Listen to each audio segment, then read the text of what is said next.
Now let's talk about the most exciting part of our freelancing career, the payments. Payments is what's on our mind most of the time. So it's very important that we use the tools that make the payment process very easy.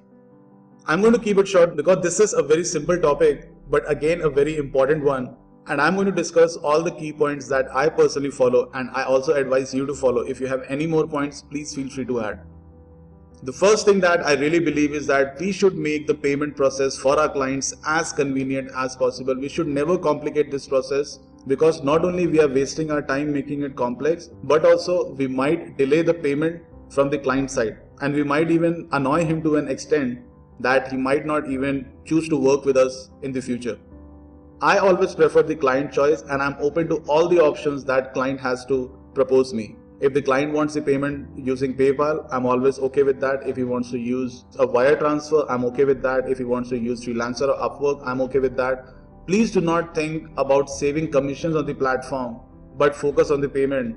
Because if you start thinking too much about the commission and start finding ways, investing hours, finding ways to save this commission, then I think you would end up making it complex for the client to make the payment. And also you would be spending your time, energy and resources on things which can really be ignored.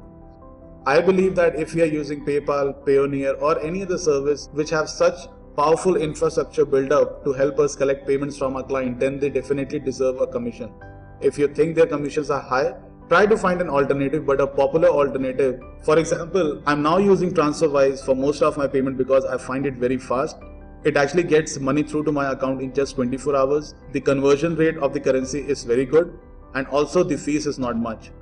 But I always make sure that it is agreed by the client. If the client thinks that it is complex, then I definitely agree with the client on any of the payment methods that he finds convenient. So please do not make it complex for the client. Keep it as simple as possible, and please do not think too much about saving on commissions, because if a company or a platform is making it easy for you to collect your payments, I think the platform really deserves to have the commissions as well, because they have their operational cost as well. They have salaries to pay to their staff, they have servers and technology to manage and whatnot. Now, one thing I would really advise is that since as freelancers we would be working with new employers that we don't even know about, it's very important that you discuss the mode of payment and the payment terms before starting the project. The mode of payment will include details like what platform would you use for making the payments. Would you be using the Freelancer? Would you be using PayPal? Or would you be transferring it directly to my bank account? Or would you prefer a freelancing website like Upwork or Freelancer? So first of all, you have to discuss and agree on the payment mode with the client. The second thing is the payment terms. For example, you will have to discuss with the client that in how many parts would the payment be made, because some clients want to pay you only when the work is done, which I think is an unfair deal for you. So it's always better to discuss and agree on terms, create some milestones, get the deposit done by the client, and then start working on the project.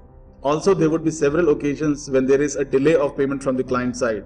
So please don't chase the client unless it is really required. If the client has told you that he's on a vacation for 4 days, so it's better to wait for 4 days and then follow up with the client for payment, rather than messaging him every morning and evening asking about the payment. Because chasing for payment can actually spoil good relationship with the client.